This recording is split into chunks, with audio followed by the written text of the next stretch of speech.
আসসালামু আলাইকুম, সকলকে আমন্ত্রণ জানাচ্ছি। আজকে আপনারা এই মুহূর্তে ব্যানার এবং হেডলাইন দেখছেন যে আমি সেখানে বলেছি নেত্রীর নির্দেশ বিভেদ নয় ঐক্য। এই ভিডিওটা আসলে এই মুহূর্তে করার তার কারণ হচ্ছে যে আমি এখন থেকে জাস্ট 1 ঘন্টা আগে নেত্রীর সাথে কথা হয়েছিল, বিভিন্ন বিষয়ে কথা হয়েছে। উনি বলেছে আমাদের আসলে আমার নিজের ব্যক্তিগত কোনো কথা ছিল না, টুকটাক দিয়ে একটা প্রশ্ন ছিল করেছিলাম। এরপর উনি যেটা বলল সেটা হচ্ছে যে উনি চাচ্ছে যে এখন নেতাকর্মীদের মধ্যে ঐক্যের দরকার, কোনো বিভেদ, কোনো গ্রুপিং, ওকে পছন্দ না, একে রাখা যাবে না, ওকে ধরা যাবে না, এই সময়টা এখন নেই। তো উনি আমাকে যেটা সরাসরি বললো যে আমরা যারা আছি, যারা কথা বলি বা যারা লোকজনের সাথে কথা বলি, ভিডিও কন্টেন্ট বানাই বা টক শোতে কথা বলে, এদের সকলের প্রতি ওনার একটাই নির্দেশনা, সেটা হচ্ছে যে এই মুহূর্তে ঐক্যের দরকার। বাংলাদেশ আওয়ামী লীগকে যদি টিকিয়ে রাখতে হয়, বাংলাদেশকে যদি বাঁচাতে হয়, তাহলে আমাদের ভেতরে টোটাল ঐক্যের প্রয়োজন। ঐক্য ছাড়া অন্য কোনো কিছুই চিন্তা করতে মানা করেছে। এবং উনি সরাসরি আরো যেটা বলেছে সেটা হচ্ছে যে যদি তোমরা আমাকে, সরাসরি আমাকে যেটা বলেছে আমি সেটা বলছি, তিনি আমাকে বলছে যদি তোমরা আমাকে নেত্রী মনে করো বা আমার প্রতি যদি তোমাদের কোনো শ্রদ্ধা বোধ থেকে থাকে, তাহলে তোমাদের প্রতি আমার নির্দেশনা এটা যে কোনো দিকে এখন তাকানোর তোমাদের সময় নেই। কোথায় কে কোন কমিটি দিচ্ছে, কোথায় কে কোন কি করছে না করছে, এগুলো নিয়ে কোনো চিন্তার দরকার নাই। আমার সিদ্ধান্তই চূড়ান্ত, আমি সিদ্ধান্ত নিব, আমি সিদ্ধান্ত দিব কে থাকবে কে থাকবে না, কে বসবে না, কে কি করবে। সুতরাং এখন যা হচ্ছে বা যা হতে চলেছে সেগুলোর দিকে নজর না দিয়ে ঐক্যের চেষ্টা করো। সোজা কথা ওনার সোজা কথা ছিল আমার প্রতি এটা যে ঐক্যের চেষ্টা করো, যে ঐক্য দরকার, এবং সেই ঐক্যটা কিভাবে করতে হবে না করতে হবে সেটা না আমি জানি। এবং তিনি এতটুকু বলছে আমি জানি আমার তৃণমূলের কর্মী, আমার তৃণমূলের সন্তান যারা আছে তারা কিভাবে কাজ করছে, কে কিভাবে কাজ করছে, কে কোথায় যাচ্ছে, কে কিভাবে সারভাইভ করছে, সবই আমি জানি। আমি এতটুকুই জানি আমার কোন কোন নেতা কর্মীদের বাড়িঘর ভাঙচুর হয়েছে, মামলা আছে, মোকদ্দমা আছে, যা হয়েছে সবই আমি জানি। আমার কাছে পুরোপুরি রিপোর্টগুলোই আছে। সুতরাং এখন যাই করবে করুক, এখন ওরা যেভাবে যেখানে যেভাবে যত গ্রুপিং আছে, গ্রুপিং করার চেষ্টা করতেছে, এগুলো আমি জানি। কে কোথায় কোন গ্রুপিং করছে সেটাও আমি জানি। কোন নেতা কোন গ্রুপকে কি বলছে সেটারও ম্যাক্সিমাম আমি জানি। এগুলো লিপিবদ্ধ করা আছে আমার কাছে, এবং সেগুলো থেকেই আমি বলছি যে যে যেভাবে চলছে একটু চুপ থেকে চলতে দাও। ওর বিরুদ্ধে অমুক চোর, অমুক ডাকাত, অমুক এই করেছে, অমুক খবর নেয় না, এই সবগুলো না বলে এই মুহূর্তে সরাসরি ঐক্যের দরকার। কারণ এই ঐক্যটা যখন ঠিক হবে আমাদের মাঝে, তখনই বাংলাদেশ আওয়ামী লীগ আবার সগৌরবে ফিরে আসবে।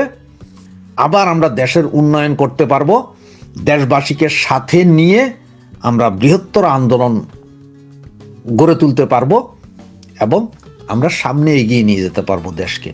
আর যদি আমাদের মধ্যে যদি বিভেদ থাকে তাহলে সেটা সম্ভব না। সুন্দর একটা কথা বলেছেন উনি, সেটা হচ্ছে উনি বলছে ব্রিটিশদের ডিভাইড অ্যান্ড রুল ছিল, যে আমাদেরকে ডিভাইড করা হয় এবং ডিভাইড করার পরে আমরা রুল করতে পারি, সেটা উনি পরিষ্কার বলেছেন। সেই হিসাবটাই আওয়ামী লীগের ভেতরে চলছে। উনি এটাও আমাকে পরিষ্কার একটা কথা বলেছেন যে দেখো আমি জানি যে 5ই আগস্টের পরে কোন কোন নেতা বা কোন কোন নেতা হওয়ার লোকজন নিজেদের ব্যবসা বাণিজ্য সব কিছুই আজ পর্যন্ত পরিপূর্ণভাবে চালিয়েছেন, কোন কোন নেতারা বারবার বিদেশ সফর করেছেন, এসেছেন, গিয়েছেন, খেয়েছেন বাংলাদেশে বসে, এগুলো আমি সব জানি। তাদের কাদের কাদের কোনো সমস্যা হয়নি, কারা কারা এনসিপি বিএনপির সাথে সমঝোতা করে বা তাদের সাথে লাইন করে ব্যবসা বাণিজ্য সবকিছু টিকিয়ে রেখেছেন এবং বিভিন্ন মিছিল মিটিংয়ের খবরগুলো তাদের হাতে তুলে দিয়েছেন, এটাও আমরা জানি। এবং উনি এও বলেছেন এখন না, শুধু এখন না, উনি বলেছেন এখন না, শুধু অতীত কারা কারা আমার দলের কোন কোন নেতা কার কার সাথে আপনার সহযোগিতা করেছেন, কোন কোন নেতা কোন কোন দলের লোকদের সাথে গোপন মিটিং করেছেন সবই জানি, এবং এই মুহূর্তে কোন কোন নেতারা এগুলো করছেন সেগুলো আমি সবই জানি। আমার কাছে সমস্ত রিপোর্টই আছে, সব কিছুই আছে। সুতরাং এগুলো নিয়ে অন্তত তোমাদের কোনো টেনশনের বিষয় না, তোমরা তোমাদের কাজ চালিয়ে যাও। আমার তৃণমূল কর্মীদের কাছেও পৌঁছে দাও যে যে যার যার মতো কাজ চালিয়ে যেতে। এই কাজ চালানোর মধ্যে মানে এই ঐক্য, আমাদের মধ্যে এখন ঐক্য ধরে রাখতে হবে, কোনো বিভেদের দরকার নেই। কে কি করছে না করছে সবই ওনার নখদর্পণ। সুতরাং ওনার এই নির্দেশ যে বিভেদ নয়, ঐক্য চাই, আর আমাদের এই ঐক্যই আওয়ামী লীগকে ফিরিয়ে আনতে পারে। এবং উনি আমাকে বলেছেন বেশি দেরি হবে না, সবাই একটু ধৈর্য ধরেন, ধৈর্য ধরে থাকলেই আপনার সব কাজ সমাধান হবে। এবং জাস্ট বলেছেন চোখ কান খোলা রাখেন, চোখ কান খোলা রাখেন। আমাদের মধ্যে এখন দেখেন অনেকে, আমি এটা জিজ্ঞেস করেছিলাম নেত্রীকে, যে নেত্রী আমাদের মধ্যে অনেকেই এখন ফেসবুকে বিভিন্ন লিখছেন, ধরেন 10 জনের নাম দিচ্ছেন, অমুক অমুক অমুক অমুক অমুক 10 জনের নাম দিচ্ছেন যে কারা কারা কাকে আপনি সেক্রেটারি দেখতে চান, কাকে আপনি সভাপতি দেখতে চান, এইসব। তখন উনি বলছে যে এগুলো সবগুলোই সেই কুচুকরি মহল যারা আওয়ামী লীগকে বিপদে ফেলেছে। এরাই সেই কুচুকরি মহল যাদের থাইল্যান্ডে কটেজ আছে, যাদের ইউরোপ আমেরিকাতে বাড়ি গাড়ি আছে, কোটি কোটি টাকা দুর্নীতি করেছে, চাঁদাবাজি করেছে, কমিটি বাণিজ্য করেছে, এগুলো সেই সমস্ত লোক। তাদের কাছ থেকে সাবধানে থাকো। এবং উনি সরাসরি বলেছে আমাকে, কেন উনি আমাকে বললো যে এরকম আমাদের মতো যাদের সাথে ওনার কথা হয় তাদের সকলকেই বলেছে যে চোখ কান খোলা রাখেন, লিস্ট করে রাখেন আপনারা, কিন্তু ঐক্যের দরকার। এই মুহূর্তে কোথাও যায় ফাইটিং এ যাওয়ার দরকার নেই। ফাইটিং মানে হচ্ছে আমরা ফেসবুকে অমুকের বিরুদ্ধে তমুক, তমুকের বিরুদ্ধে তমুক, এইভাবে না লেগে বলছে যে যেটা সেটা আস্তে আপনি এড়িয়ে যান এবং লিস্ট করে রাখেন। নেত্রীর সোজা কথা, উনি বলেছেন যে 5ই আগস্টের পর থেকে যেমন সমস্ত আমাদের বাংলাদেশ আওয়ামী লীগের নেতা কর্মীদের উপর যে অত্যাচার, নিপীড়ন, নির্যাতন হয়েছে, মামলা হয়েছে, তার যেমন লিস্ট আছে, এই মুহূর্তে কে কে আবার দলের ভেতরেই উপদল উপগ্রুপ তৈরি করছে তাদের লিস্টটা সুন্দরভাবে করে রাখতে এগুলোর ব্যবস্থা উনি করবেন। এবং উনি এটাও বলেছেন যে আমি এখনো কোনো সিদ্ধান্ত দেইনি, কাউকে বলিনি যে আমি ওই কমিটি চেঞ্জ হবে, ওই কমিটির সভাপতি যাবে, ওই কমিটির সেক্রেটারি থাকবে, এগুলো উনি বলেননি। দ্যাটথইন ভাষায় বলেছেন যে উনি বলেননি। উনি সোজা বলেছেন যে যদি আমার প্রতি বিশ্বাস, তোমাদের বিশ্বাস থাকে, শ্রদ্ধা থাকে, ভক্তি থাকে, তাহলে এটা মনে রাখো যে সব খবরই আমার কাছে আছে, সব কিছুই আমার কাছে আছে। আমি সিদ্ধান্ত নিব কে থাকবে কে থাকবে না, কার কি হবে সেটা আমি সিদ্ধান্ত নিব, আমার সিদ্ধান্তই চূড়ান্ত হবে। এবং উনি বলেছেন যে আওয়ামী লীগ কোনো এমন কোনো দল না যে বেনিয়াদের হাতে দলকে তুলে দিব। উনি এটাও বলেছেন দলকে তুলে দিবে এরকম না, আওয়ামী লীগ যা সিদ্ধান্ত নিবে সিদ্ধান্তের মতো নিবে। যদি আমার উপর, যদি উনি বারবার বলছে আমার উপর যদি বিশ্বাস থাকে তাহলে তোমরা তোমাদের কাজ চালাইয়া যাও, ঐক্য করো, বিভেদ নয়, লিস্ট রাখো কে কি করছে, সেটাই পরবর্তী সবকিছুর সূচক নির্ধারণ করবে। এই কথাটাই ওনার ছিল, এই কথাটাই আমি আপনাদের সামনে তুলে ধরেছি।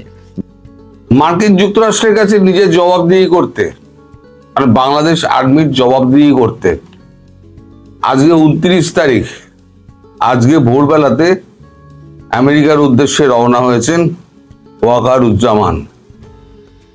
তিনি 29 থেকে 2 তারিখ 2 এপ্রিল পর্যন্ত সেখানে 29 থেকে 2 মে পর্যন্ত, এপ্রিল পর্যন্ত, সরি,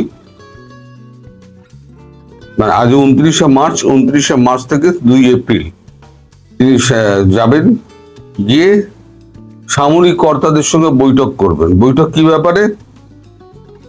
31শে মার্চ তাদের একটা গোপন বৈঠক আছে, বিশেষ করে পেন্টাগনের সঙ্গে, এবং উচ্চপদস্থ যে সমস্ত সেনাকর্তা থাকবেন তাদের সঙ্গে। এই যে একটা এগ্রিমেন্ট হয়েছিল মার্কিন যুক্তরাষ্ট্রের সঙ্গে বাংলাদেশ আর্মির একটা এগ্রিমেন্ট হয়েছিল। সেই এগ্রিমেন্টে বেশ অনেকগুলো পয়েন্ট ছিল। এই এগ্রিমেন্টের ব্যাপারে কিন্তু ইউনূস জানতেন।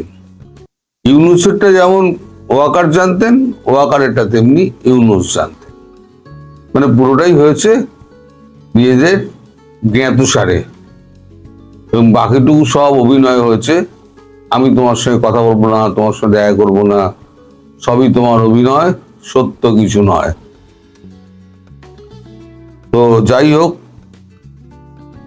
এখন এই যে মিলিটারি প্যাক্ট যেটা হয়েছে, সেই মিলিটারি প্যাক্টের মধ্যে কোন কোন বিষয়ে মানে অগ্রগতি হয়েছে, কোন কোন বিষয়ে অগ্রগতি হয়নি, কোথায় কোথায় আটকে আছে, তার ডিটেল রিপোর্ট ওই 31শে মার্চ যে বৈঠক হবে সেই বৈঠকে মানে উনি হ্যান্ড ওভার করবেন। তাছাড়া $2.5 বিলিয়ন একটা দীর্ঘমেয়াদী অস্ত্র কেনা বেচার একটা চুক্তি হয়েছিল, $2.5 বিলিয়ন। সেই চুক্তিটা মানে কতদূর কি হলো তার সমস্ত নথিপত্র উনি নিয়ে গিয়েছেন সঙ্গে করে। মানে কত অগ্রগতি হলো সেই চুক্তিটার, সেটা নিয়ে গিয়েছেন। সেটা নিয়ে গিয়ে তাদেরকে পুরো বোঝাতে হবে। ওখানে খলিলুর রহমান থাকতে পারেন, আর থাকতে পারেন। তবে রামু ক্যান্টনমেন্টে একটা এয়ারবেসের আধুনিকীকরণের ব্যাপার আছে। সেই আধুনিকীকরণ কাজটা কতটা হয়েছে, কতটা হয়নি, সেই ব্যাপারে কিন্তু তাকে ডিটেল রিপোর্ট দিতে হবে।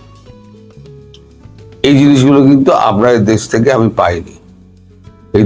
এই খবরগুলো আমাদের দেশ থেকে পেয়েছি, এটা প্রথমেই বলে দিই। আপনার দেশেও নিশ্চয়ই বেরোবে, আজকে না হোক কালকে বেরোবে। তো আধুনিকীকরণের মধ্যে কি আছে? আধুনিকীকরণের মধ্যে আছে বিশেষ র্যাডার, নজরদারি র্যাডার সিস্টেম বসানো। এই যে $2.5 বিলিয়ন যে চুক্তিটা হয়েছে অস্ত্র কেনা বেচা, তার মধ্যে র্যাডারও রয়েছে। এই র্যাডার গুলো ওই রামু ক্যান্টনমেন্টের ওখানে যে একটা বিশেষ এয়ারবেস হচ্ছে, সেই এয়ারবেসে মার্কিন র্যাডার বসবে। এই মার্কিন র্যাডার যখনই বসবে না, তখনই ভারতের সঙ্গে তারেক রহমানের একটা জোর গন্ডগোল লাগবে। খবরটা আমাদের কাছে যখন পৌঁছেছে তখন নিশ্চয়ই নড়াচড়া ভেতরে শুরু হয়েছে। তা আমি এখন ভেতরের খবরটা তো জানি না, আমি বলতে পারবো না। তবে ভারত খুব কড়া নজর দিয়ে দেখছে, মানে নজর রাখছে যে ঘটনা কোন দিকে যায়। আর ওয়াকারুজ্জামান খুব খেলোয়াড় লোক, তিনি যাওয়ার আগে মার্কিন যুক্তরাষ্ট্রকে একদম মানে সাহায্য করে তিনি সম্ভবত যুক্তরাষ্ট্রের একটা মানে এ নিয়ে নাগরিকত্ব নিয়ে তিনি যুক্তরাষ্ট্রে চলে যাবেন। তার জন্য যুক্তরাষ্ট্রের সঙ্গে যত রকম সদ্ভাব গড়া দরকার উনি সেই রকম ভাবে কাজ করছেন, এবং তাকে সাহায্য করছেন খলিলুর রহমান, যিনি ওই বৈঠকে উপস্থিত থাকবেন। এদিকে আপনাদের যে ইউনূসের অনেকদিন কোনো খবর নেই। ইউনূসের আছে তো জাপানে, অনেক কি করছে খবর রাখেন? ইউনূস জাপানে গিয়ে ওখানে আপনার যে সমস্ত রয়েছে, ইন্দোনেশিয়ার প্রাক্তন প্রধানমন্ত্রী, জাপানের প্রাক্তন প্রয়াত প্রধানমন্ত্রী, তার স্ত্রী, মালয়েশিয়ার প্রাক্তন প্রধানমন্ত্রী, তাদের বিভিন্ন জনকে দিয়ে উনি তারেক রহমানকে ফোন করাচ্ছেন। ফোন করিয়ে তাদেরকে দিয়ে মানে তাকে রাষ্ট্রপতি করানোর জন্য মানে অনুনয় বিনয় করা হচ্ছে। তিনি ক্ষমতা থেকে ছড়বেন না, এই বয়সেও তার কিন্তু ক্ষমতার লোভটা রয়েছে। দেশটা 12টা থেকে 14টা বাজানোর পরে এখন বাকি যেটুকু বাকি আছে সেটুকু অন্তঃশ্বাস শূন্য করার জন্য তিনি রাষ্ট্রপতি হওয়ার জন্য উঠে পড়ে লেগেছেন। আর এই ফোনের তাগিদে, মানে ফোনের জ্বালায় তারেক রহমানের অবস্থা খারাপ হয়ে গিয়েছে। তারেক রহমান শুধু এই ফোন ধরে বেড়াচ্ছেন আর একে ওকে জিজ্ঞেস হচ্ছেন কি করা যায়। এখন এই তো আমার পেছন ছাড়ছে না, ওখানে গিয়েও এই সমস্ত কল কবজা খাটাচ্ছে।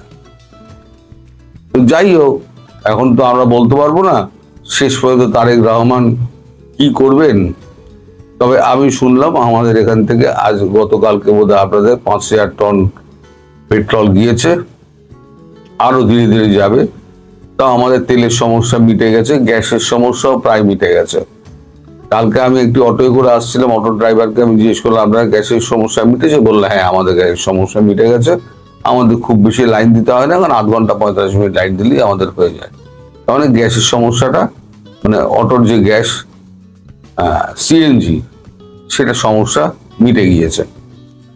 না আমরা জানেন যে গতকালকেও 2খানা জাহাজ আমাদের হরমুজ দিয়ে চলে এসছে। ভারতীয় রণতরীগুলো এবং সাবমেরিন তাদেরকে পাহারা দিয়ে নিয়ে আসছে।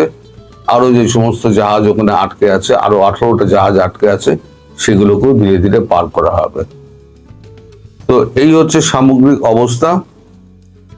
7 এবং 8 তারিখ এই যে মরিশাসে যে কথা, মানে দেখা হওয়ার কথা আছে আমাদের জয়শঙ্কর, পররাষ্ট্রমন্ত্রী জয়শঙ্করের সঙ্গে খলিলুর রহমান। আমি বলেছিলাম না যে অনেকগুলো প্রশ্নের উত্তর দিতে হবে, এই প্রশ্ন মানার মধ্যে কিন্তু এই প্রশ্নগুলো আছে।